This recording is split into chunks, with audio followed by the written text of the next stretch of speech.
Coloca a mão sobre o teu coração, coloca a mão sobre o teu coração, feche teus olhos. A gente vai agora ouvir a palavra de Deus e ela é a única coisa capaz de mudar a história de um homem. Por isso coloca a mão sobre o teu coração e faça essa oração comigo. Diga: Pai, eu creio em Ti e eu creio no poder da Tua palavra. Por isso nessa noite, apesar de mim, apesar do André e apesar do sermão dele, usa cada palavra que sair da boca dele, para que no meu coração eu ouça a sua voz. O meu coração está disponível para o teu agir, para o teu fluir e para a manifestação real do seu poder. Alcança também a minha casa, alcança também a minha família, em nome de Jesus, amém. Glória a Deus, pode sentar, fica à vontade. Glória a Deus. Sabe, eu confesso que eu estava com saudade já de estar aqui no Next. Você também, mano? Sábado passado a gente não teve Next, a gente teve uma festa linda aqui, a festa Country. Mas um sábado sem Next já é suficiente para saber que não dá para ficar sem Next. Sabe, semana passada eu não pude estar aqui porque eu fui fazer a cerimônia de um casamento de um jovem aqui do Next, lá em BH. Pensa em alguém que escolheu casar longe, gente. É esse jovem. Foi casar lá em BH e estava a família dele lá reunida, a família da noiva dele. Eu fiquei muito feliz em poder fazer a cerimônia. Mas eu confesso que foi uma luta poder chegar até lá. Na quinta-feira a gente inaugurou o GC lá na Barra. Tem alguém do Rio de Janeiro aí? Quinta passada a gente inaugurou o GC na Barra, foi tudo maravilhoso. E a gente saiu de lá e todo mundo muito eufórico. Então a gente saiu, foi comer alguma coisa. E aí chegamos em Niterói, eu fui deixar o pastor Vitão no hotel. A gente ainda ficou conversando. E eu sei que eu fui chegar em casa, era mais ou menos 5 e pouca da manhã. E aí quando eu chego em casa, eu toco a campainha e adivinha? Kezinha capotou completamente. E aí você imagina a situação, você está cansado, suado, e você vai viajar, 7 e pouca da manhã no dia seguinte, você chega em casa e sua mulher está apagada. E eu toquei a campainha, eu fui lá no porteiro e falei: mano, me ajuda pelo amor de Deus, cara. Vamos pensar na solução aqui para acordar minha mulher, cara, não tem como eu dormir fora hoje. E aí a gente tocando, ligando para ela, tocando o interfone, mas nada foi capaz de acordar a Kezinha. Eu falei: eu tô numa bad, mano, vou ter que dormir no sofá hoje. Fui pro casarão, dormi na minha sala durante muito tempo, acho que 1h30 de sono mais ou menos. E eu acordei, eu falei: bom, pelo menos vai ter um motorista para levar, o Ian vai com a gente, e ele já se ofereceu para ser motorista, então eu vou dormindo daqui até BH. E aí daqui a pouco chegou uma mensagem no meu telefone e fala assim: mano, é o seguinte, cara, teve um imprevisto aqui, eu não vou poder ir para BH. E eu falei: não, tá de boa, pô, tá tranquilo. Eu vou dirigindo então. E aí eu fui em casa rapidinho, peguei as malas, e aí eu comecei a ter uma crise alérgica absurda. Eu falei: cara, o que mais que pode acontecer, cara? Eu nem saí de casa ainda, eu já dormi no sofá, perdi o motorista, estou com uma crise alérgica absurda. E aí eu imaginei que estava tudo bem, mas ainda tinha mais por vir. Davi Vieira foi o motorista da viagem, você imagina? Eu falei: pai, eu confio em Ti, somente em Ti. Então, apesar do Davi, faz a gente chegar lá, tá tudo certo. E ele falou: não, mano, eu sou experiente, pô. Tá maluco, morava em Goiânia, cara. Morava em onde é que você morava? Como é que é o nome? Aquela cidade que perseguiu você na viagem lá? Anápolis. Ele fala até com ar de pesar. Anápolis. Mano, eu morava em Anápolis, tá maluco, sou filho de missionário. Eu falei: ah, então beleza, mano. Entreguei o carro na mão dele, fui dormindo. Quando chega em Juiz de Fora, simplesmente um caminhão atravessou a pista e bateu no nosso carro a 100 e poucos por hora. Eu falei: mano, o que aconteceu? Ele falou: não, tá de boa, foi só um caminhão que bateu no carro. Eu falei: como assim, mano? Só um caminhão que bateu no carro? Sangue de Jesus tem poder. Aí, essa viagem foi incrível, assim, foi maravilhosa. Desde a viagem o Davi não está falando comigo, tem uma semana que a gente nem se fala, né? Tá tudo bem, mano? Tem alguma coisa para você liberar? Tá de boa? Glória a Deus. Mas foi bom lá, tive a oportunidade de pregar lá também. A gente foi na Lagoinha Betim, na Lagoinha Savassi, fizemos o casamento e retornamos. E teve mais algumas coisas também na viagem. Eu peguei um carro emprestado com o GNV, que era para economizar. E aí quando a gente parou no posto para abastecer o GNV, o cara começou a abastecer e vazava o gás atrás. A gente abriu o porta-mala e descobriu simplesmente que a tubulação do GNV estava desconectada. Então o que abastecia na frente saía atrás. Eu falei, Senhor, deve ter algum propósito incrível, cara. E aí, eu estou compartilhando com vocês algumas coisas que eu passei nessa viagem. Claro que é para ilustrar. Tem momentos que a gente brinca, cara, na boa, eu estou na bad, mano, porque parece que está tudo dando errado. Mas eu tenho acompanhado alguns jovens que de fato têm se sentido abatido em meio a algumas circunstâncias que são muito mais sérias do que as que eu falei aqui. É comum no pastoreio com jovens você perceber que algumas circunstâncias, algumas lutas, elas têm abatido muita gente no meio dessa caminhada. Sabe, a gente tem perdido alguns jovens, e a gente que eu digo é a nossa geração, a igreja, tem perdido alguns jovens que sabem do chamado que tem, sabem do sonho que Deus tem para si, mas pelas circunstâncias têm se sentido cansado e têm aberto mão dos sonhos no meio da caminhada.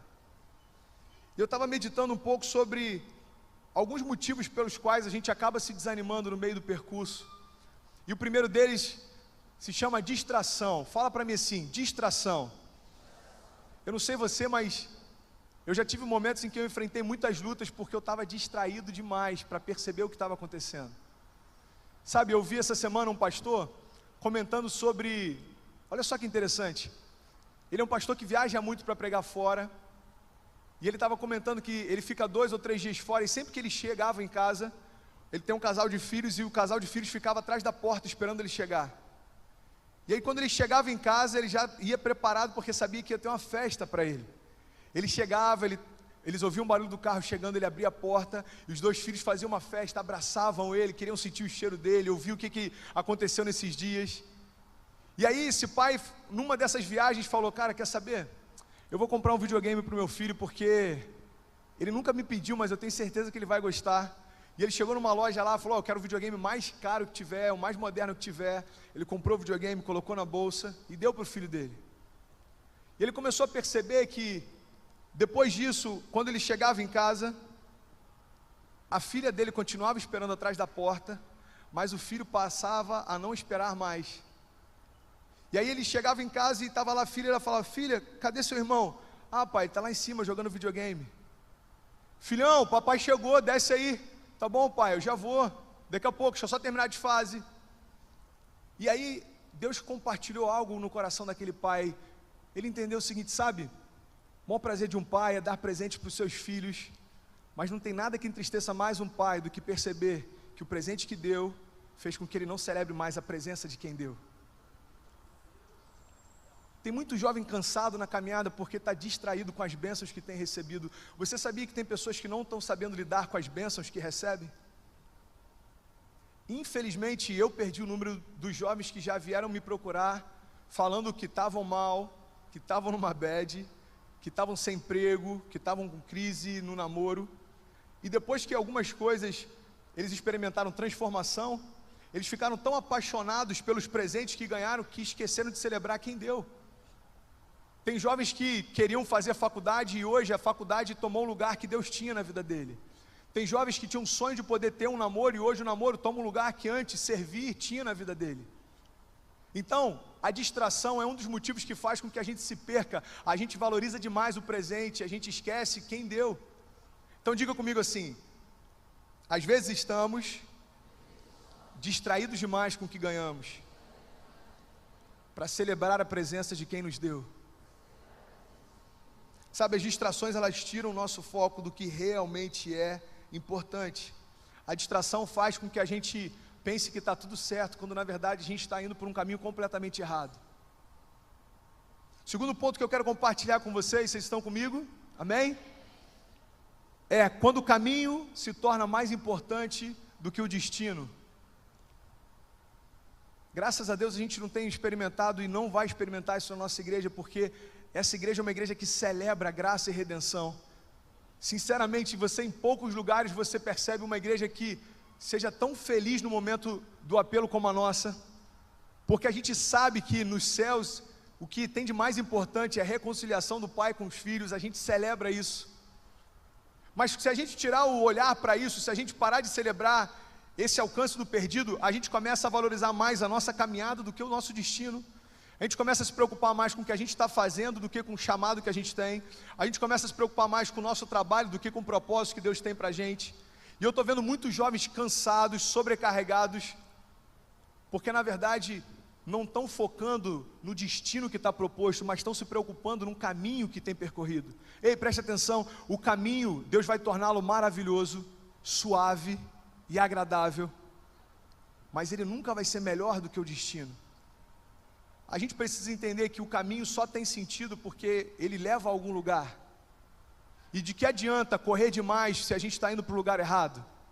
Então, a questão não é o quanto eu corro, a questão é para onde eu tenho corrido. Qual tem sido o meu objetivo? O que eu tenho sonhado? O que tem tirado o meu sono? O que tem me deixado ansioso para ver algo se realizando?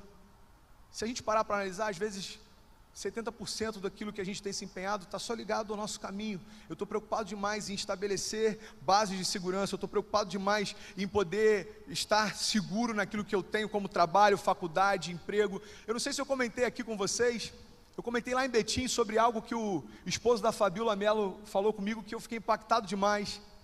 Eu não lembro se ele falou aqui na igreja ou se foi no jantar.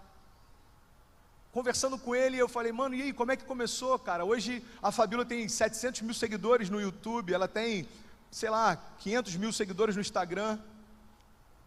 E ele começou a explicar, mano, eu pregava com uma caixa de som no meio da praça, a Fabiola começou um canal no YouTube, a gente não tinha ideia que ia tomar essa dimensão. Ei, preste atenção, isso vai falar algo com você, eu não tenho dúvida disso. E ele falou, a gente começou então o canal dela e o canal começou a crescer. Até que depois de algum tempo, a gente já estava estruturando um pouco o ministério, a gente recebendo convites de vários lugares, só que a logística onde a gente mora é muito complicada. Eles moram numa cidade pequena, lá no Ceará. E aí, eu e a Fabíola, a gente entendeu que era o momento da gente ir para a capital. Então, uma igreja grande fez o convite para que a gente pudesse estar nessa igreja, fazer parte do ministério, e já estava tudo certo. Eles já tinham avisado os familiares, eles já tinham organizado, eles já estavam pensando já como fariam para se mudar. E uma das agendas que eles foram, uma mulher, no meio da multidão, se aproxima deles e diz, quem disse que eu preciso de logística para fazer o que eu vou fazer na vida de vocês? O que está acontecendo na vida de vocês não é porque a logística de onde vocês estão plantados é mais fácil ou mais difícil. O que está acontecendo na vida de vocês é porque eu decidi fazer. Cara, aquilo me impactou demais. Porque o que Deus falou para ele de forma muito clara e usando alguém que eles nunca tinham visto é que aquilo que eu decido fazer, ninguém é capaz de parar, e aquilo que eu decido parar, ninguém tem oportunidade. Ei, não dependo de logística para fazer o sobrenatural na tua vida, eu não dependo de onde fica a tua cidade, eu não dependo dos aeroportos próximos, eu não dependo nem das qualidades que você tem. Existem milhares de pessoas melhores do que você no que você faz, mas eu decidi levantar você no meio da multidão, e a minha graça fez com que você hoje fosse um sucesso. Não existe nada pior do que ser um sucesso naquilo que Deus não aprova. Não existe nada melhor do que experimentar sucesso naquilo que você sabe que se dependesse de você, você não tinha condições de chegar lá. Eu sou um improvável de Deus, eu sou alguém que não tinha nada de bom para oferecer, e por misericórdia e graça Ele me colocou aqui. E eu quero dizer o seguinte, esse improvável está falando para uma multidão de improváveis. Aonde é que Deus vai levantar você, eu não sei, mas uma coisa é certa, não depende do quanto você é bom, depende do quanto Ele é bom. A gente está cansado porque a gente está preocupado com o caminho. Pai, eu quero preparar o caminho, então eu quero ter uma boa faculdade, eu quero entrar num bom mercado de trabalho. Eu já falei isso aqui. Eu já vi jovens que focaram toda a expectativa de futuro no mercado de trabalho promissor, e aí teve esse problema da Petrobras, o mercado caiu e agora não sabe o que fazer, porque não parou para entender a direção que Deus deu, mas parou para ouvir o prognóstico que o economista deu. Ei, uma geração sem direção de Deus, a gente até compreende caminhar assim, mas alguém que tem a própria vida de Deus dentro de si, o Espírito que habita em nós, ele é tão poderoso que a palavra de Deus diz que ele foi suficiente para ressuscitar Jesus Cristo dentre os mortos. Será que existe alguma dificuldade para ele dar direção do que fazer e para onde ir? Então diga comigo assim, o meu destino é mais importante do que o meu caminho. Sabe, sempre que a gente andar ansioso com o que é passageiro, a gente deixa escapar pelas mãos aquilo que é eterno. Deus quer manifestar coisas eternas no nosso meio. Deus quer fazer coisas eternas se manifestarem através da nossa juventude. O que é passageiro é importante, mas passa. Agora, aquilo que é eterno, ninguém pode tirar de nós. As vidas que a gente, por misericórdia e graça, tem orado para que venham aqui à frente, isso ninguém pode tirar da gente. Sabe, você pode quebrar, você pode tomar decisões erradas, você pode fazer 5 faculdades e se frustrar em todas as 5, mas existe na tua história algo que ninguém pode tirar. Você é um filho de Deus e você trabalha para edificar aquilo que Ele te chamou. Por isso que eu faço é muito menos importante do que o eu sou. O caminho, ele tem que estar em segundo lugar, o destino é o que é mais importante. Provérbios 4, 23 fala muito bem sobre isso, diz: sobre tudo que se deve guardar, guarda o teu coração, porque é dele que procedem as fontes de vida. A gente tem que guardar o nosso coração e não a nossa mente, sabe por quê? Porque o nosso coração é o que dá para a gente as sensações e as percepções. Cara, eu perdi a conta do número de vezes que eu tomei decisões erradas porque eu me guiei pelas percepções. Bom, eu estou com uma percepção de que isso é um bom negócio. Bom, eu estou com uma percepção de que Deus vai fazer dessa forma. Ei, esqueça as percepções. A gente não foi chamado para caminhar assim, a gente foi chamado para caminhar por convicções. Eu sei em quem eu tenho crido, eu sei o que Ele tem para mim, eu sei que os planos dEle são maiores que os meus, eu sei que a vontade dEle é melhor do que a minha, eu sei que a vontade dEle é boa, perfeita e agradável. Se o que eu estou vivendo é diferente disso, existe algo de errado. Amém? Até o Caio me lembrou essa semana sobre uma ilustração que eu falei aqui alguns meses atrás. Um missionário, ele estava voltando para a cidade depois de anos no campo, e ele embarcou no navio, ele estava voltando, só que nesse mesmo navio estava um presidente. Quantos lembram dessa ilustração?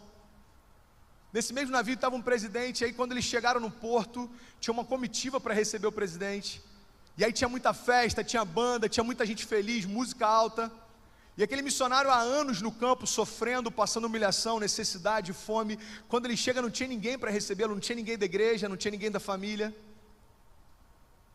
e ele falou assim: pai, eu estou fazendo a tua vontade, e quando eu chego aqui, esse presidente, ele nem cristão é, ele está sendo ovacionado, as pessoas estão felizes e celebrando a chegada dele, e eu cheguei aqui, e ninguém veio me receber, e Deus falou no coração dele: filho, quem disse que você chegou em casa? Existe uma festa preparada para quando a gente chegar lá, as alegrias daqui não podem tirar o nosso foco de lá. Ei, preste atenção. O pastor Felipe falou algo essa semana que me fez refletir muito. A Bíblia diz que no céu a gente vai caminhar sobre ruas de ouro. Sabe o que isso significa? Aquilo que a gente mais valoriza aqui, lá no céu a gente vai pisar sobre. Eu estava num programa de TV essa semana, a gente falando sobre a igreja, e eu compartilhei isso com os pastores e eu percebi que eles ficaram impactados. Eu falei: pastores, eu tenho visto pessoas negociando o ministério em busca daquilo que no céu a gente vai pisar sobre, quando na verdade Jesus abriu mão de toda a glória que Ele já tinha para poder salvar pessoas. Ei, a prioridade do céu é completamente diferente da nossa. A prioridade do céu é restaurar vidas e transformar pessoas, não é adquirir coisas, isso vem com o tempo.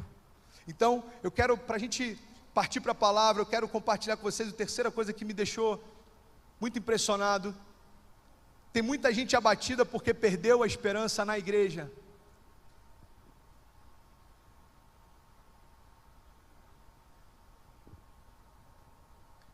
Tem muita gente decepcionada porque deixou de acreditar no poder da igreja. Eu estava participando desse debate que eu comentei há pouco, e o tema era uma igreja além das 4 paredes. E aí o cara perguntou: André, o que você acha que a igreja precisa fazer para ir além das 4 paredes? E a minha pergunta foi: que paredes? Em que momento Deus estabeleceu paredes sobre a igreja? A igreja somos nós, e não existem limites capazes de nos deter. O problema é que muitas vezes a gente vê a igreja como instituição, e isso aqui não passa de um prédio, mas a igreja sou eu. Quem é capaz de limitar aquele que tem dentro de si o Espírito que ressuscitou Jesus? Quem é capaz de limitar aquele que tem dentro de si a vida daquele que estabeleceu todos os limites? Mas tem muita gente ferida com a igreja. Olha só, eu conversando com um pastor essa semana, e ele compartilhou algo que eu fiquei alucinado. Davi lembra? Lá em BH, mano, aquele líder universitário. E eu quero que você caminhe comigo nessa revelação, preste atenção. Ele estava falando: pastor, eu tenho ido em alguns lugares, eu estou vendo muitos jovens feridos com a igreja. jovens fora da igreja que não se imaginam sendo igreja, porque estão cansados de tanta hipocrisia, estão cansados de tantas coisas erradas acontecendo na igreja. Eu estou vendo muitos jovens abatidos dentro da igreja porque perderam a esperança na igreja. Ei, preste atenção. E ele compartilhou uma passagem que fala a respeito de Pedro, Jesus, no Getsêmani. Jesus está lá com os discípulos, então chegam os soldados para prender Jesus. E um dos soldados se apresenta para prender Jesus, e ele se chama Malco. E a Bíblia diz que então Pedro retira a espada e fere a cabeça do soldado, e corta e decepa a orelha desse soldado. Quantos aqui já leram essa passagem? E ele falou: pastor, Pedro representa a igreja.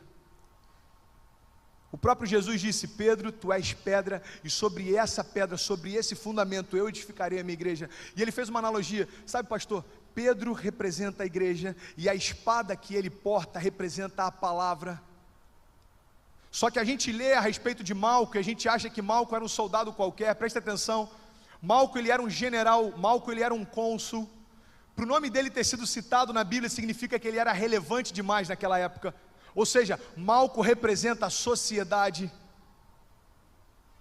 E ele disse para mim: pastor, o problema é que a igreja tem utilizado a palavra, que é a espada, para ferir a sociedade, quando na verdade deveria amá-la. Ei, sabe por que tem alguns amigos seus que nunca se converteram? Porque eles são mais feridos pelos discursos hipócritas de algumas igrejas do que pelo amor manifesto de Cristo através delas. Chega de ferir a sociedade com o discurso.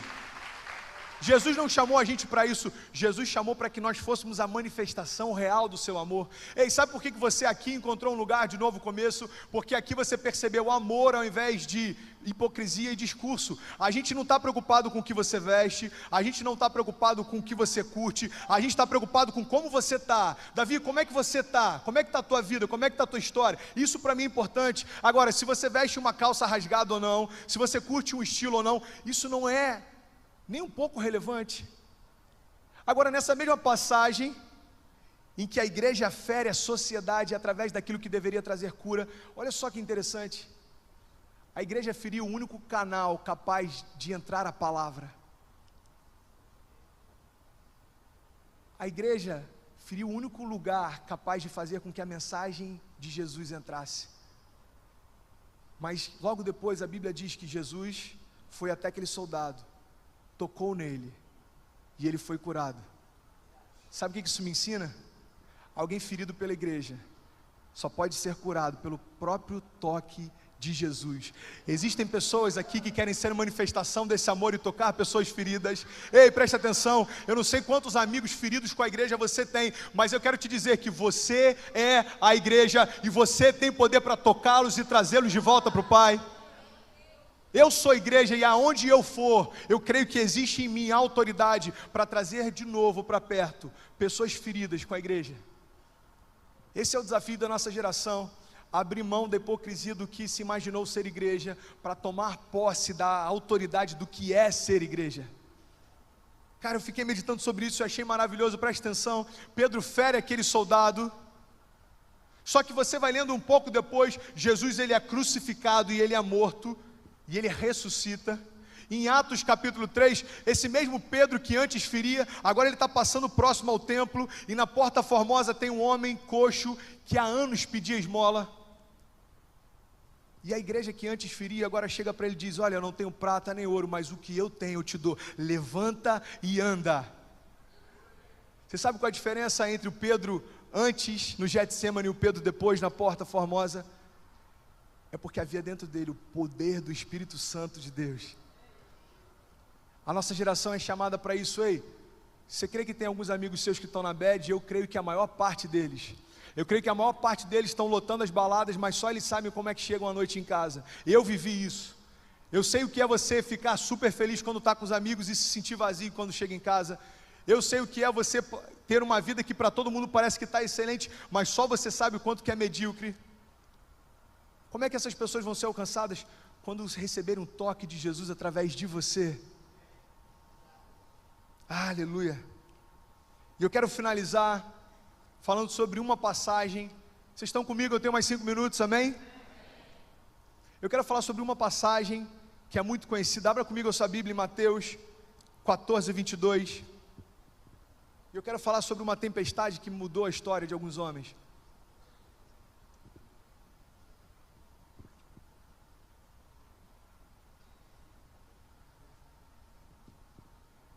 Mateus 14, 22.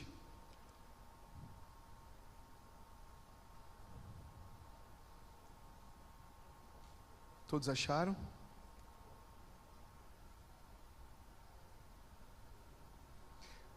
Diz assim, a gente vai ler até o 33. Logo em seguida, Jesus insistiu com os seus discípulos para que eles entrassem no barco e que eles fossem adiante dele, para o outro lado, enquanto ele despedia a multidão. Então, tendo despedido a multidão, ele subiu sozinho no monte para orar, e ao anoitecer estava ali sozinho. Mas o barco já estava a considerável distância da terra, fustigado pelas ondas, porque o vento soprava contra ele. Só para a gente entender, em algumas versões, a Bíblia diz que Jesus obrigou os discípulos a entrar naquele barco. Jesus insistiu para que os discípulos entrassem naquele barco. O que a maior parte dos pregadores entende, os historiadores imaginam, é que por aqueles homens entenderem de pesca, entenderem do clima, eles sabiam que tinha uma tempestade se formando. Então Jesus obriga para que eles entrem no barco, apesar disso. E depois que os discípulos entram em alto mar e começam a se distanciar, Jesus então se destaca no monte e começa a orar. Só que chega em alta madrugada, Jesus então, no meio da tempestade, se dirigiu a eles andando sobre o mar. Pode continuar. Quando viram andando sobre o mar, eles ficaram aterrorizados e disseram: é um fantasma. E eles gritaram de medo. Mas Jesus imediatamente lhes disse: coragem, sou eu, não tenha medo. E Senhor, disse Pedro, se és tu, então me manda ir ao teu encontro, para que eu possa andar sobre as águas. Venha então, respondeu ele. Então Pedro saiu do barco e andou sobre as águas e foi na direção de Jesus. Mas quando reparou no vento, ficou com medo e começou a afundar, e gritou: Senhor, salva-me. Imediatamente Jesus estendeu a mão e o segurou e disse: homem de pequena fé, por que você duvidou?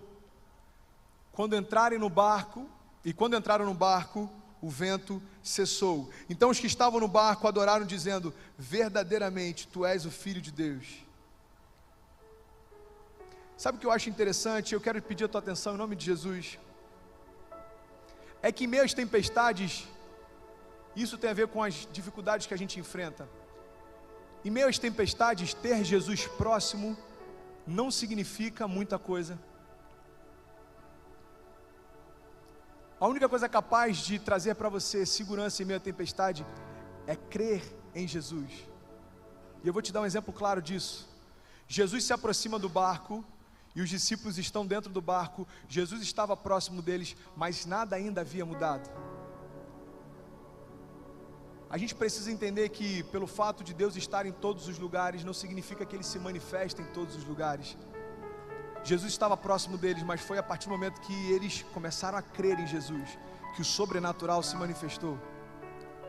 Sabe, confiança não tem nada a ver com proximidade. Esses dias eu estava compartilhando aqui a respeito de um casal. O que eu vou falar aqui talvez possa ser a história dos seus pais, eu não sei, ou talvez você conheça alguém assim. Existem pessoas casadas há 15, 20 anos, que sabem tudo que a outra gosta, sabem o que ela gosta de comer, o que ela gosta de vestir, sabem quais são os sonhos que ela tem, dormem todos os dias juntos, acordam juntos, são casados, mas não confiam mais um no outro. Não confiam mais no casamento, não confiam mais no outro, porque estar perto não significa confiar. Aqueles homens estavam perto de Jesus, mas só Pedro teve confiança de que através da palavra dele, ele teria condições de andar sobre as águas. Pedro então diz: Senhor, me permita ir ter contigo. E Jesus diz: claro, Pedro, pode vir. E Pedro então sai do barco. Você consegue imaginar a sensação de você andar sobre as águas em meio a uma tempestade? Só que a palavra de Deus diz que no meio daquela tempestade, Pedro olha para a força dos ventos e ele começa a afundar. Sabe, caminhada com Deus não significa ausência de tempestades. Todo mundo passa dificuldades. Eu tenho 8 anos de casado e eu passei por umas 2 ou 3 que eu achei que eu nem conseguiria vencer.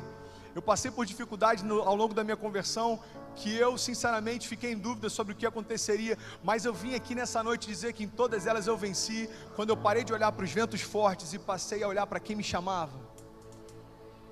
Jesus andou sobre as águas e chamou Pedro para estar próximo dele. E aí, preste atenção. Quando Jesus se aproxima do barco, os discípulos têm medo dele e acham que é um fantasma. E Jesus diz: ei, se acalma, sou eu. Sabe o que é impressionante? Antes de acalmar a tempestade fora, Jesus acalmou a tempestade dentro. Jesus poderia chegar e falar: ei, ventos, se aquieta, mar, se acalma. E depois que tudo tivesse calmo, ei, preste atenção, isso pode falar profundamente ao teu coração.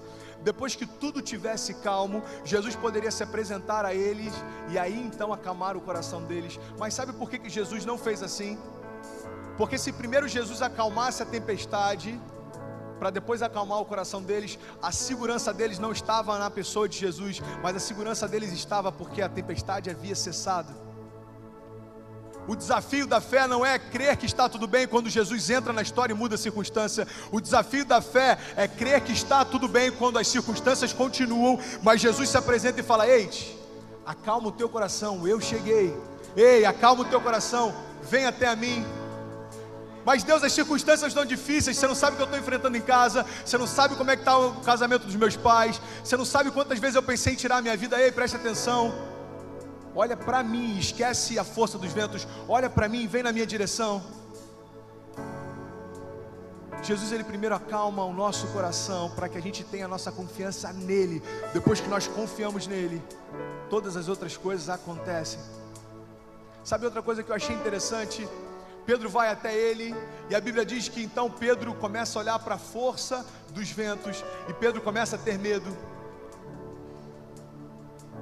Pedro então afunda e ele começa a gritar: Senhor, socorro, eu estou afundando. Ei, preste atenção. Jesus vai ao encontro dele, pega Pedro pela mão e leva de volta ao barco.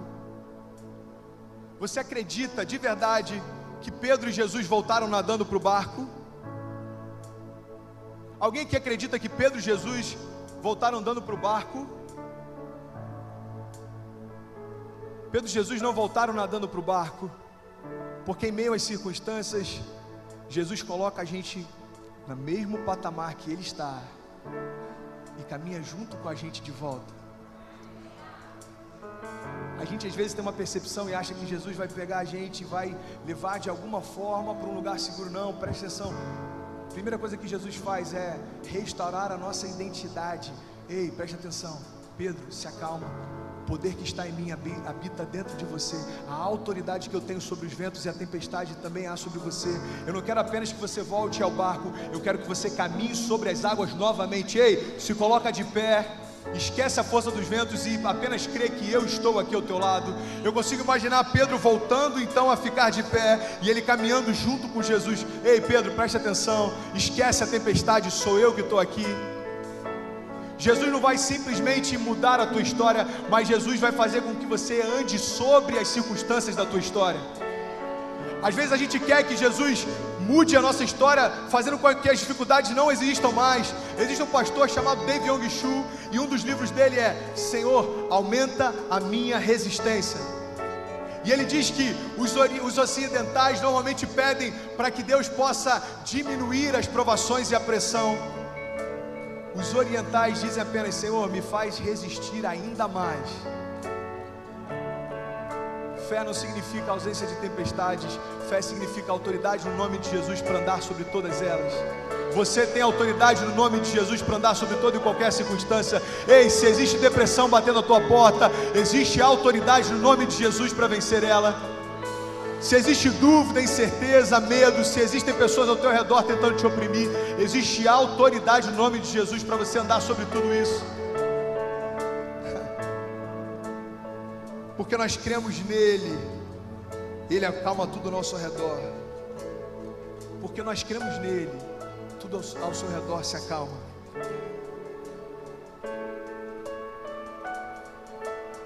Sabe, toda tempestade está sujeita aos pés de Jesus. A tempestade não é o problema. Na verdade, ela pode abrir um caminho para Jesus te alcançar em meio a ela. Existe no mundo uma frase que é horrível, que diz que se você não vem para Deus por amor, você vem pela dor. Na verdade, Deus é o último interessado a fazer com que você sinta qualquer tipo de dor, porque Ele tomou sobre si todas as nossas dores. Todas elas, doenças, enfermidades, acusação, opressão, tudo isso veio sobre Ele, para que você tivesse uma vida livre. É assim que Deus faz. Sabe, em meio às circunstâncias, a gente precisa olhar para onde Deus quer nos levar e ter a certeza de que vai valer a pena. E eu quero finalizar. Ei, preste atenção, em nome de Jesus, acompanha comigo só isso, e eu tenho certeza que de alguma forma você vai ser tocado. Eu estava conversando com esse pastor, ele falou: André, você já parou para analisar, cara, que Jesus era marceneiro? E a vida inteira dele, ele mexia com madeira, martelo e pregos. A palavra de Deus diz que em Cristo habitava a plenitude da divindade de Deus. Ou seja, ele tinha plenamente conhecimento do que já havia acontecido, do que estava acontecendo e do que estava por vir. Todos os dias, quando Jesus ia trabalhar, ele pegava naquele instrumento que daqui a alguns anos iria machucá-lo e levá-lo à morte. Ei, preste atenção. Olha que ironia, Jesus pegava o martelo, Jesus pegava os pregos, e Jesus batia todos os dias sobre a madeira.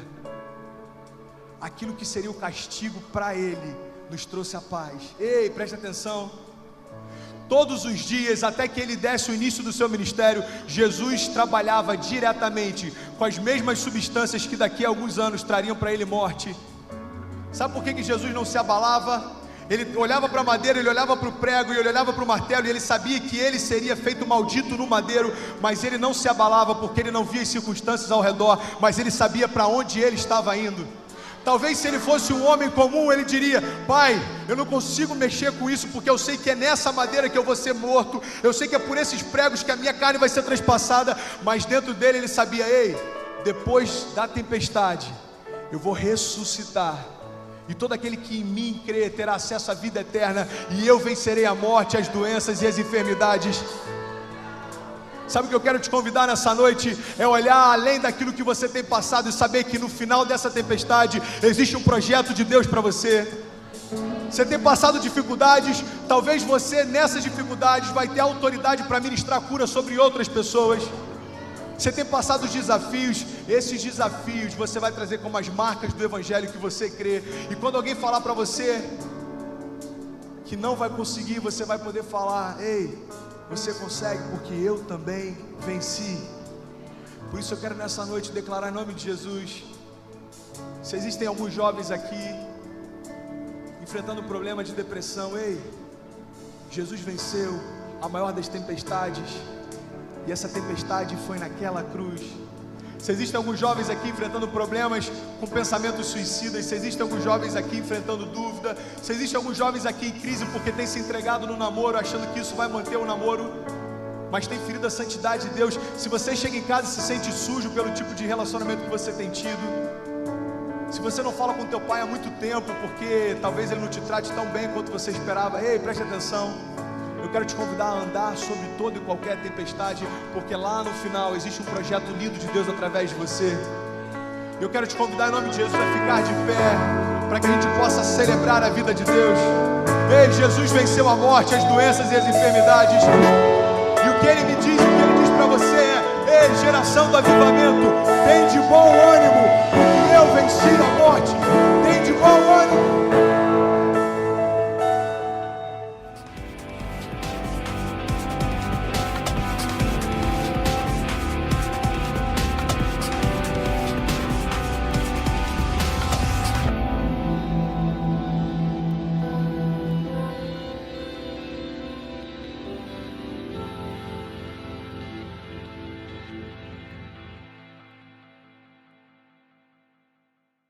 A palavra de hoje é: somos destinados a reinar. Você é destinado a reinar. Eu sei, isso incomoda algumas bases que a gente tem até culturais. teologia da libertação nos ensinou, eu já falei sobre isso em algum momento aqui, que a pobreza é uma expressão de santidade. Logo, culturalmente, no Brasil e em vários países da América Latina, a gente aprende de forma implícita que toda pessoa que está enriquecendo ou prosperando deve ter feito algo errado para estar onde está. Não sei você, mas na minha cidade, no interior do Rio de Janeiro, quando alguém começava a crescer, as pessoas já falavam: é lavagem de dinheiro, é alguma coisa errada. Alguém já viveu algo assim? Porque a gente aprendeu que se alguém cresce muito, tem algo errado nisso. Mas isso não aconteceu por acaso, isso faz parte de uma agenda. Existe uma agenda que foi implantada na igreja algumas décadas atrás, através da teologia da libertação, que faz com que a gente acredite que pobreza é santidade. Existem pessoas que fazem inclusive votos de pobreza. Tem pessoas que acreditam que se fizerem um voto de pobreza, se tiverem uma vida de pobreza, elas estão expressando santidade. Mas não faz sentido quando a gente olha para o caráter do Deus que a gente serve. O caráter do Deus que a gente serve fala a respeito de um Deus que é chamado de Jeová Jireh, Deus da provisão. Nele não há falta, nele não há escassez. Aquilo que homens morrem para conquistar na terra, Ele usou para pavimentar as ruas dos céus. Ele é o dono do ouro e da prata. Ele que criou todas as coisas, Ele governa sobre todas elas. Então acreditar que uma vida de pobreza expressa a santidade de Deus é um equívoco. Na verdade, o que expressa o caráter do Deus que a gente serve é governarmos as circunstâncias, as tempestades, o caos, é governarmos independente daquilo que é temporário, é estarmos numa posição elevada de governo, porque para esse lugar Deus chamou o seu povo. Alguém comigo aqui, diga amém. Desde o princípio, quando a gente vê em Gênesis, Deus coloca a criação no 6º dia num jardim que já havia sido construído, num lugar que já havia sido criado, mas ainda assim dá para a criação a oportunidade de nomear o que nem fez. Deus está deixando claro o nosso papel na criação de Deus. Nós governaremos sobre coisas que nós não estabelecemos. Mas por que a gente tem acesso a esse governo? Porque recebemos por herança. Eu não sou o dono, mas o meu pai é. Eu não sou o criador, mas o meu pai foi. Ele criou, estabeleceu e me concedeu por herança governo e autoridade sobre principados e potestades, sobre tudo que é presente, sobre tudo que é temporário, sobre tudo que é momentâneo, porque eu fui chamado para a eternidade. Eu me movo por palavras de eternidade. O lugar que eu vim não é esse lugar, é um lugar mais elevado.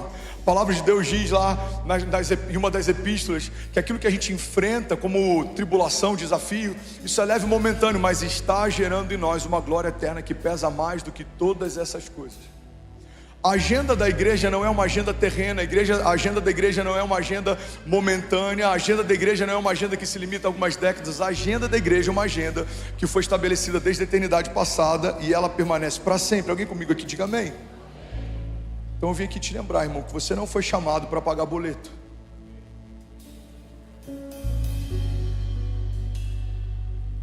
Pastor, posso deixar de pagar então? Não faça isso. Não é uma boa ideia. Mas a tua história não se limita a isso. Você não foi chamado por Deus para ser um pagador de boleto. Você foi chamado por Deus para ser um embaixador dos céus na terra. Você foi chamado por Deus para ser um homem de governo. Você foi chamado por Deus para liberar destinos, para destravar histórias. Alguém comigo aqui, pelo amor de Deus. O Senhor me ungiu, diz a palavra, para anunciar as boas novas, para proclamar restauração de vista aos cegos, cura aos enfermos, para anunciar o ano aceitável do Senhor. O que era o ano aceitável do Senhor? A cada 7 estações de 7 anos, no jubileu, todas as terras voltavam para os seus donos de origem, todos os escravos eram libertos, todas as dívidas eram perdoadas. O ano aceitável do Senhor significa que para todo cativeiro, a partir de Jesus, há liberdade. Para toda dívida, há perdão, e tudo está voltando para o seu lugar de origem. Ou seja, a igreja de Jesus, que havia perdido o governo para o pecado, retomou a partir do sangue de Jesus. Nós fomos feitos justiça de Deus. É por isso que uma igreja que não governa é uma igreja disfuncional.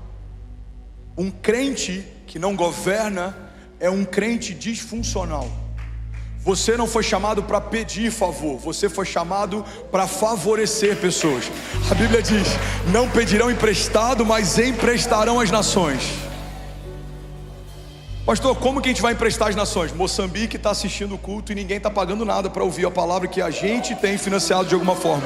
Milhares de pessoas têm sido tocadas, 1.800 batizadas, algumas vieram 1.000 quilômetros de distância de carro, nenhuma delas pagou para mergulhar nas águas que a gente tem financiado. Por quê?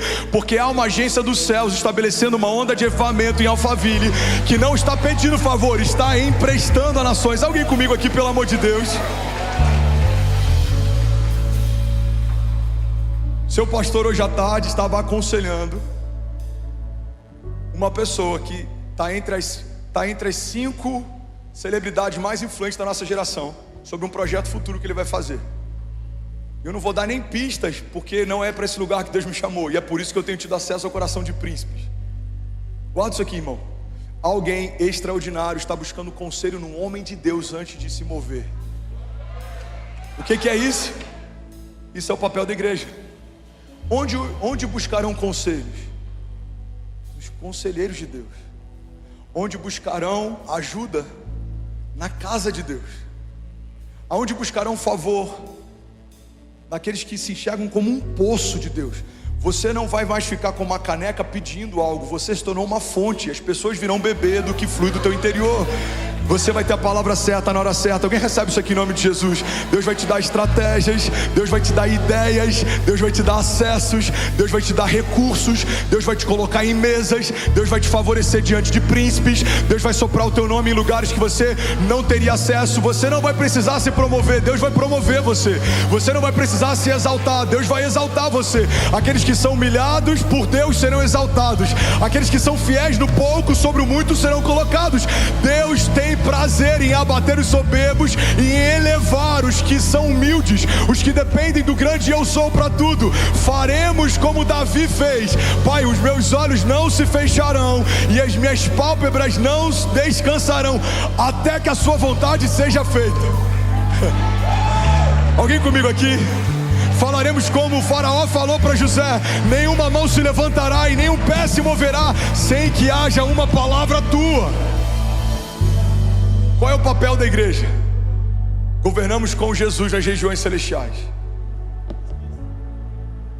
Estamos entre dois extremos. Estamos entre o Maranata, a hora vem, mas estamos também num tempo presente em que governamos até que Ele venha. Uma expectativa da vinda de Jesus não pode ser uma desculpa para uma vida cristã disfuncional e medíocre. Por que você não constrói? Por que você não governa? Por que você não lidera? Por que você não? Porque eu estou esperando Jesus voltar. Faça algo enquanto Ele não volta. Por quê? Porque estamos a poucos dias do seu retorno. Eu não sei você, mas eu quero que os talentos sejam multiplicados. Eu quero ouvir dele, servo bom e fiel. Eu quero morrer vazio, não tinha nada. Como é que o André estava? Vazio. Todo domingo ele derramava tudo que tinha. Ele deu tudo que tinha enquanto tinha. Irmão, guarda isso aqui em nome de Jesus. Não há por que reter parte para aquele que nos deu tudo. Como daremos para Ele parte do que temos se Ele nos deu tudo que tem? Ele não deu o seu filho preferido, Ele não deu o seu primeiro filho, Ele entregou o seu único filho para trazer você para esse lugar de filiação. Guarda isso aqui, irmão. Deus não te deu uma carteira de trabalho, Ele te deu uma certidão de nascimento. Na certidão de nascimento, do teu novo nascimento, quem está lá como filiação é o próprio Deus. Você é filho de Deus. Alguém que já tomou conta do filho de alguém? O pessoal riu porque deve estar com o filho de alguém hoje aqui, né? O pessoal do Kids, amém, glória a Deus. Vamos celebrar os nossos voluntários do Lagoinha Kids. Muito bom. Quando a Kézia fala: amor, fulana vai lá para casa hoje, a gente fica... Porque se eu tenho cuidado com meus filhos, com o filho dos outros, então... Agora, e quando você entende que o filho que você tem é filho de Deus? Quando você entende que a tua esposa é filha de Deus, o teu marido é filho de Deus. Quando nós como pastores entendemos que nós estamos liderando e discipulando os filhos de Deus. Quando a igreja tem consciência do poder da filiação, não dá para encarar uma jornada medíocre como sendo aceitável. Por quê? Porque o que esperar dos filhos de Deus? A Bíblia diz que toda a terra aguarda ansiosamente a manifestação deles. A criação aguarda ansiosamente a revelação, a manifestação dos filhos de Deus. Alguém está comigo? Diga amém. Sabe, Billy Graham, ele foi consultado, se não me engano, por 40 anos, por 4 décadas, todos os presidentes americanos que ganharam as eleições, todos eles receberam a bênção de Billy Graham. O último deles foi Barack Obama. Ele já estava debilitado e velho, então ele não foi à Casa Branca. Sabe o que aconteceu? Uma comitiva presidencial foi até o rancho dele. Chegar lá, Barack Obama: Billy Graham, eu ganhei a presidência dos Estados Unidos. Há 4 décadas, todos que me antecederam fizeram o que eu vim fazer aqui. Eu quero a sua bênção e eu quero o teu conselho. Irmão, não deveria nos surpreender quando um homem natural, esvaziado de poder de Deus, vai até um homem espiritual pedir algum favor. Você se tornou fonte. A Bíblia diz que ele dá sabedoria livremente aos que pedem. A Bíblia diz que recursos ele dá àqueles que ele ama enquanto dormem. A Bíblia diz que ele é autor e consumador da nossa fé. Então a fé que você tem, Deus te deu. A Bíblia diz que nós amamos porque ele nos amou primeiro. Irmão, a igreja de Jesus tem que ser uma fonte de amor, sabedoria, palavra revelada, autoridade, governo, recurso. Eu creio que o que a gente está construindo aqui é muito mais do que um auditório legal, ou muito mais do que a visão de um pastor. O que estamos construindo aqui é uma embaixada do reino de Deus. Estamos construindo aqui uma agência dos céus na terra. Alguém comigo? Diga amém.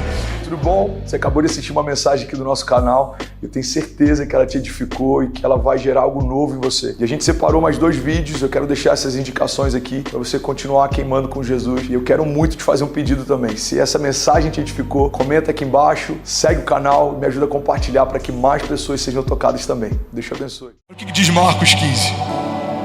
De manhã bem cedo, os chefes dos sacerdotes, com os líderes religiosos, os mestres da lei e todo o sinédrio, chegaram a uma decisão. Amarrando Jesus, levaram-no e o entregaram a Pilatos. Você é o rei dos judeus? Perguntou-lhes Pilatos. Tu o dizes, respondeu Jesus.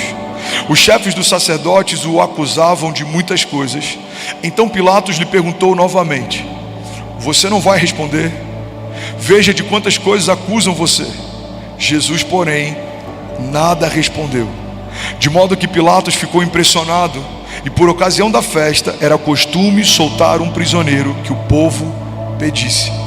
Um homem chamado Barrabás estava na prisão com os rebeldes que haviam cometido assassinato durante uma rebelião. A multidão chegou e pediu a Pilatos que lhes fizesse o que costumava fazer.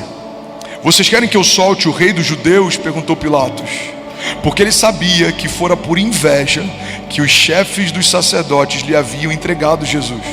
No entanto, os chefes dos sacerdotes incitaram a multidão a pedir que Pilatos, ao contrário, soltasse Barrabás. Então o que farei com aquele a quem vocês chamam rei dos judeus? Perguntou Pilato. Crucifica-o, gritaram eles. Por quê? Que tipo de crime ele cometeu? Perguntou Pilatos. Eles, porém, gritavam ainda mais alto: crucifica-o. Desejando agradar a multidão, Pilatos soltou Barrabás e mandou açoitar Jesus e o entregou para ser crucificado. Os soldados levaram Jesus para dentro do palácio, isso é, ao pretório, e reuniram toda a tropa. Vestiram com um manto púrpura e depois teceram uma coroa de espinhos e a colocaram nele e começaram a saudá-lo, dizendo: saudações, rei dos judeus. Batiam-lhe com uma vara na cabeça e cuspiam nele. Ajoelhavam-se e prestavam-lhe a adoração. Depois de terem zombado dele, tiraram-lhe o manto púrpura e o vestiram com as suas próprias roupas. Em seguida, levaram-no para fora a fim de crucificá-lo. Certo homem de Cirene, chamado Simão, pai de Alexandre e de Rufo, que passava por ali, chegando do campo, foi forçado a carregar a cruz. Levaram Jesus ao lugar chamado Gólgota, que quer dizer lugar da caveira, e deram-lhe vinho misturado com mirra, mas ele não bebeu. Então o crucificaram, dividiram as roupas dele, lançando sortes para saber o que cada um ficaria. Eram 9 horas da manhã quando o crucificaram, assim como constava a inscrição de acusação contra ele: o rei dos judeus. Com ele crucificaram 2 ladrões, um à sua direita e outro à sua esquerda. E os que passavam lançavam-lhe insultos, balançando a cabeça e dizendo: ora, você que constrói o templo e o reedifica em 3 dias, salva-se a ti mesmo e desça da cruz. Da mesma forma, os reis dos sacerdotes e os mestres da lei zombavam dele dentre si. Salvou a outros, diziam, mas não é capaz de salvar a si mesmo. Que o Cristo, o Rei de Israel, desça agora da cruz, para que vejamos e creiamos. Os que foram crucificados com ele também o insultavam. Do meio-dia até as 3 horas da tarde, houve trevas sobre toda a terra. Por volta das 3 horas da tarde, Jesus bradou em alta voz: Eloi, Eloi, lema sabachthani, que significa: meu Deus, por que me desamparaste? Quando alguns dos que estavam por perto ouviram isso, disseram: ouçam, ele está chamando por Elias. Um deles então correu e embebeu uma esponja em vinagre e colocou na ponta de uma vara e a deu a Jesus para que bebesse, dizendo: deixe-nos, vejamos se Elias vem tirá-lo daí. Jesus, porém, com um alto brado expirou. Então o véu do templo rasgou-se em 2 partes, de alto a baixo. E quando o centurião que estava à frente de Jesus ouviu o seu brado e viu como ele morreu, ele disse: verdadeiramente este homem era o Filho de Deus. Você pode dizer glória a Deus por isso. Você pode celebrar Jesus no seu lugar. Aleluia.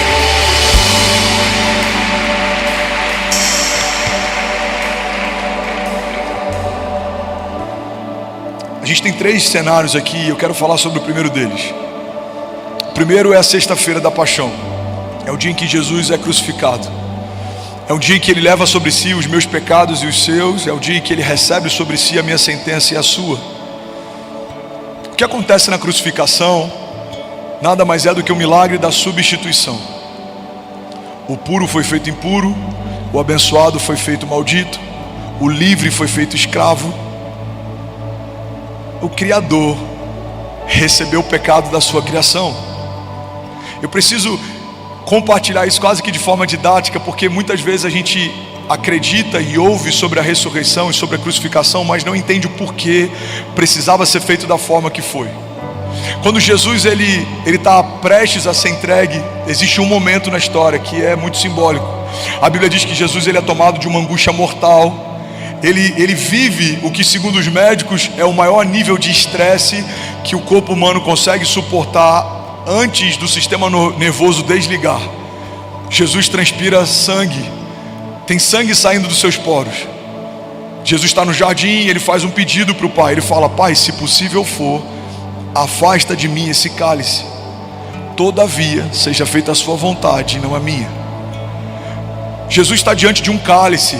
E muita gente acha que o temor de Jesus está ligado à dor que ele vai enfrentar, à vergonha que ele vai enfrentar. Só que tempos depois a gente vê outros discípulos sendo crucificados também. Alguns de cabeça para baixo, outros numa cruz em formato de X. Discípulos foram decapitados, alguns foram apedrejados.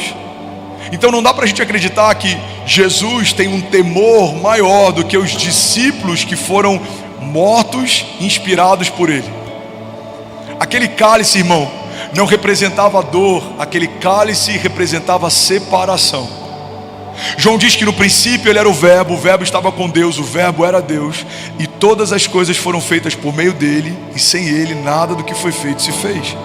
Jesus estava no princípio da criação, Jesus estava em Gênesis. O haja de Deus no princípio não foi para estabelecer a luz do sol, porque quando Deus diz haja luz, a Bíblia diz que no primeiro momento houve luz que dissipou as trevas. Mas a Bíblia diz que dias depois, quando Deus estabelece o sol, a lua e os luminares, houve separação entre o dia e a noite. A luz que invade a terra no primeiro momento não era a luz do sol, era Jesus, a luz dos homens. O haja de Deus convida o Filho para a criação desde o princípio. Ele estava no princípio, ele estava no jardim, ele estava no deserto, ele estava durante toda a história. Então, quando Jesus vê aquele cálice, ele vê algo que nunca havia acontecido na história, desde a eternidade passada até aquele momento. Pela primeira vez, o Filho deixaria de ser filho e deixaria de ter acesso ao Pai. É por isso que em toda a história bíblica a gente vê ele chamando Deus de Pai. Dizem que ele é bom, ele fala, não, bom é o Pai. Ele fala, eu só falo o que eu ouvi o meu pai falar, eu só faço o que eu vi o meu pai fazer. Mas quando ele está na cruz, pela primeira vez, a gente vê Jesus não chamando mais Deus de Pai. A gente vê Jesus chamando Deus de Deus. Ele fala, Deus meu, por que me desamparaste? Irmão, quando Jesus recebe o meu pecado e o seu, isso gera afastamento entre ele e o Pai pela primeira vez. O temor de Jesus não era na cruz ou na dor, o temor de Jesus era de não ser um com o Pai pela primeira vez. Irmão, João 3,16 é a maior declaração de amor que a gente já leu. João 3,16 diz que porque Deus amou o mundo de tal maneira, Ele entregou o seu único filho. Eu gosto de dizer na versão atualizada dos incendiários que porque Deus amou você de tal maneira que Ele aceitou a ideia de abrir mão de Jesus por alguns dias, mas Ele não aceitou a ideia de abrir mão de você para sempre. Então, o Filho de Deus se torna pecado para que todos os pecadores pudessem ser feitos filhos de Deus. Naquela cruz algo acontece, e é muito mais poderoso do que a morte do homem Jesus. Naquela cruz, o nosso pecado foi transferido para Ele, a nossa escrita de dívida foi paga. Naquela cruz houve uma substituição. Ele tomou o meu lugar, aquela cruz era minha, aquela coroa de espinhos era minha, aquela humilhação era minha. Então Ele paga o preço. Por que Deus não poupa Jesus da sentença, como fez com Abraão? A gente vê Abraão recebendo de Deus um pedido: Abraão, me dá o seu único filho, aquele a quem você ama. Já é um simbolismo que aponta para aquilo que vai acontecer com o único filho de Deus, aquele a quem Deus ama. Abraão então pega o seu filho, leva como sacrifício, e quando chega próximo de sacrificar, Deus fala: basta, não precisa. Eu já vi que eu tenho o seu coração. Mas com Jesus isso não acontece. A Bíblia não diz que Jesus está crucificado e próximo de morrer Jesus o remove da cruz. Por que isso acontece? Porque em Abraão o coração dele estava sendo testado, mas o coração de Deus não estava sendo testado em Jesus. Jesus não foi colocado numa cruz para testar o coração do Pai. Jesus foi colocado numa cruz para morrer. E por que, pastor, que Jesus precisava morrer? Porque só há redenção quando o velho morre, só há o novo de Deus quando aquilo que não é de Deus é subjugado. Irmão, quando o pecado da criação é colocado sobre Jesus e Ele morre na condição de pecador, o nosso pecado morre junto com Ele, a nossa sentença é levada junto com Ele. Mas quando Ele ressuscita dos mortos, Ele ressuscita completamente redimido, Ele ressuscita completamente restaurado, glorificado. Então entenda, não traga para si uma sentença que Jesus já levou sobre ele. Tem muita gente que toma posse dos seus problemas e crises, das suas doenças e enfermidades. O meu câncer, o meu problema, o meu divórcio, o meu medo, a minha síndrome. Irmão, não tome posse de algo que Deus já se apossou. Ele já recebeu sobre si, segundo Isaías 53, as nossas doenças e enfermidades, e o castigo que nos trouxe a paz estava sobre ele, e pelas suas pisaduras nós fomos sarados. Alguém pode declarar isso comigo? Levante suas mãos, diga: eu creio que naquela cruz a minha sentença de dívida, o meu pecado, o meu jugo, o meu juízo, diga, foram liberados sobre Jesus, e pelas pisaduras dele nós fomos sarados. Diga: eu fui feito bendito, sarado, justificado. Eu fui feito justiça de Deus, herdeiro de Deus. Eu sou guardado por Deus. Diga: porque aquele que era abençoado foi feito maldito, aquele que era herdeiro foi destituído da herança, aquele que era saudável foi feito doente, mas ao terceiro dia, diga, Deus o chamou de volta da morte, e ele foi restituído. Diga: ele é tudo em todos, e tudo que eu preciso ele carrega.